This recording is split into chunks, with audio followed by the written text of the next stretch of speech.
Chapter 47. Growing Faith. Late 1930s. The Axe, H. Short for Theodore Atkinson, a man in a suit. He wore the axe only to funerals and weddings. Riley had buried his grandmother, his mother, a sister, and now his father. The living Harness clan now looked to him as their sole patriarch.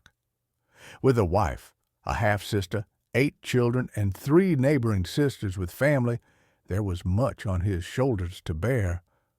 To top that off, there was a persistent economic depression and a decade of difficult weather for farming.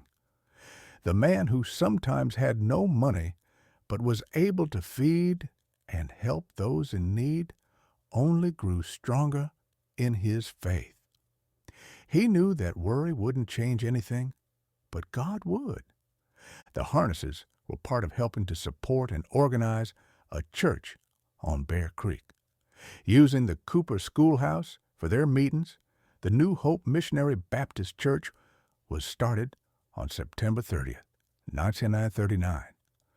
Riley and Melinda were charter members, and the record shows that Troy and Veda Joe Harness were baptized, as was Nora Bell Harness, after a revival service held by preacher Leonard Pruford.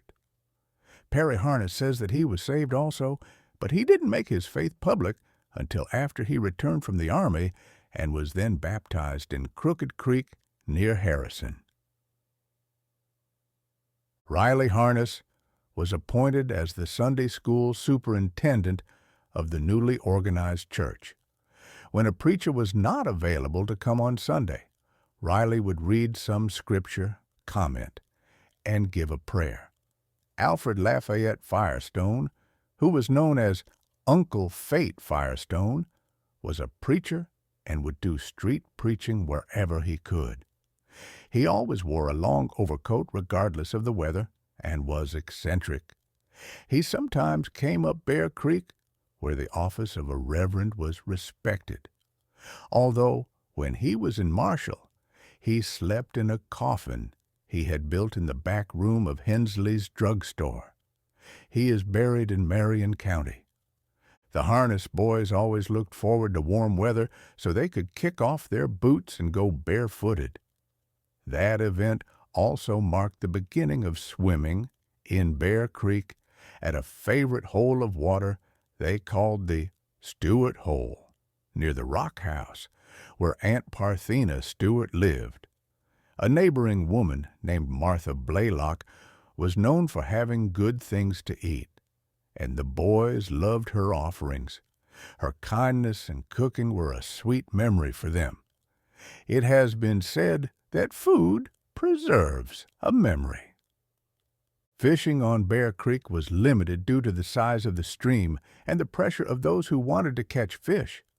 Catching a fish of medium size was rare for the boys who normally let Melinda and the girls catch the small perch. Melinda and Reva enjoyed fishing with a cane pole and worms. I recall them in my lifetime fishing in the pond on their farm. Riley's sister, Elizabeth Watts, had a son named Euless Watts, who Perry Harness says would noodle for fish. Using his hand, he would dive down and stick his fingers into holes, feeling for a fish. It takes lots of nerve to be a noodler. As the year moved into the fall season, the largest and most deadly conflict in human history started over in Europe. The German Chancellor Adolf Hitler had been in power for 6 years and steadily built a war machine while spewing hatred for Jews with speeches. Likewise, the Japanese Imperial Army was building their war machine in the Southern Hemisphere.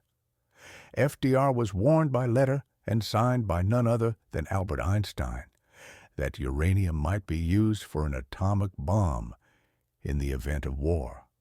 Later that year, Germany invaded Poland, and the Soviets defeated the Japanese Imperial Army at their border in Mongolia. FDR told Americans and the world that the U.S. would make every effort to stay out of the European war. The Holocaust against Jews and protesters began in October, who were rounded up and put in concentration camps.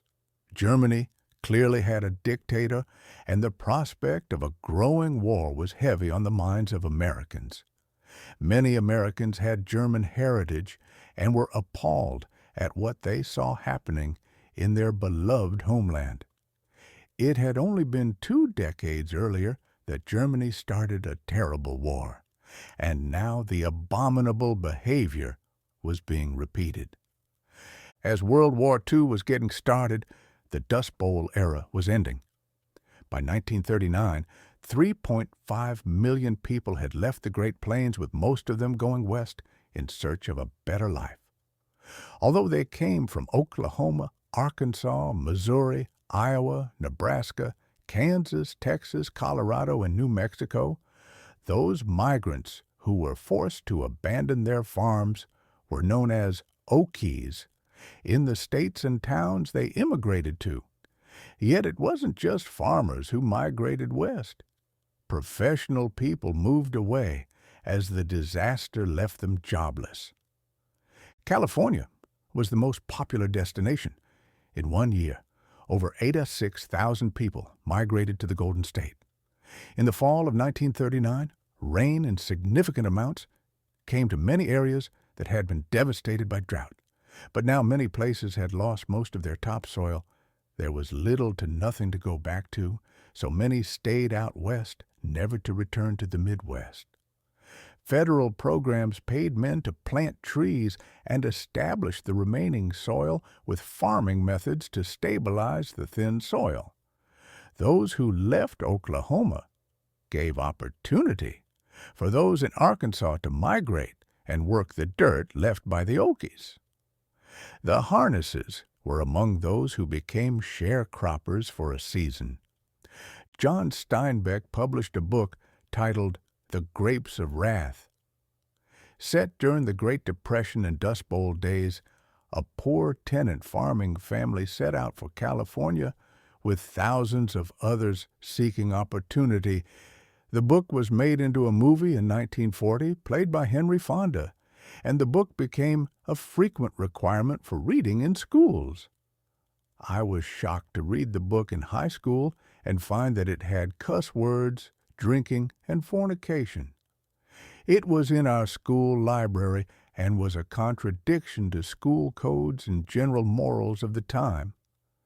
The same year, the epic film Gone with the Wind was released just before Christmas, being the longest film to date, lasting nearly 4 hours. Meanwhile, movie houses were built in every town of any size during the Depression years. People found the extra money needed to see a moving picture when money was tight. In rural places, movie trucks went to show moving pictures to an eager audience. The Harness Boys watched their first movie at the schoolyard on Bear Creek.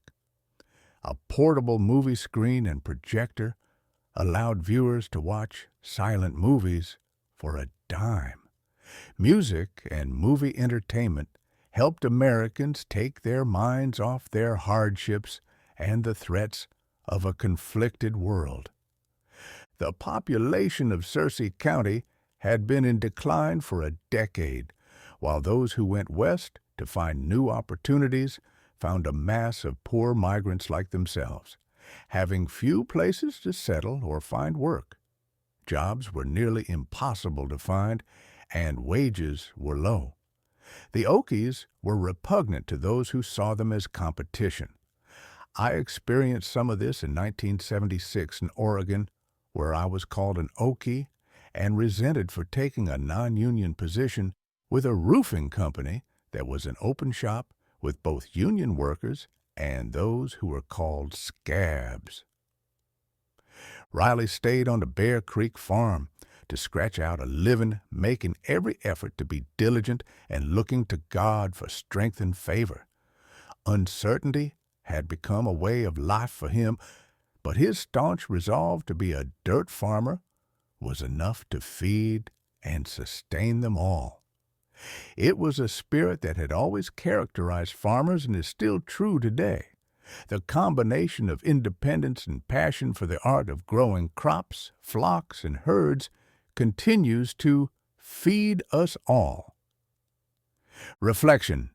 The world of rural America was becoming more and more affected by global issues.